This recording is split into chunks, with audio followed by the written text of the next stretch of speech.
5th edition is getting another class in this Unearthed Arcana, and it's called the PSION. Now, of course, to anyone who's been playing 5th edition long enough, they remember the other thing. But after some extensive reading, some research, and some discussion with my friends, this actually seems pretty balanced. So the gist of the class is that you're a psychic caster, so your spells are actually a little bit unique in that you don't need verbal or material components. However, as you can see later on, you don't have many damaging spells. You're pretty limited on what you can do damage-wise. You have a lot of fantastic utility. But of course, the class makes up for that by giving you a lot of damage options, especially with the energy die. The energy die is your main resource. This is actually what you're going to be using for most of your gameplay. Like, yes, you are a full caster, but you're probably closer to like a cleric, and even then, clerics can still pump out a lot of damage. So you get a lot of interesting things like psionic modes that either increase your attack or increase your defense. You get a lot of psychic discipline abilities that grant you a ton of versatility. And you get a pretty unique spell list. And of course, one of the main draws is that you don't need verbal or material components at all, unless it's consumed by the spell.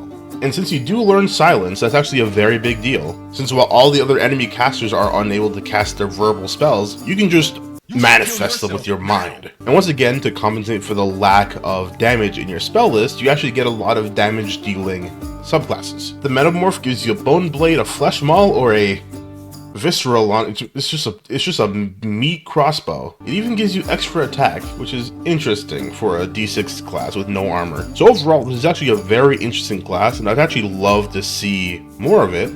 My only criticism so far is that you are a D6 hit dice class with no armor training, but you also have some subclasses that want you to deal damage. So I think you should at least get some light armor here, or the Metamorph should give you armor proficiency of some sort.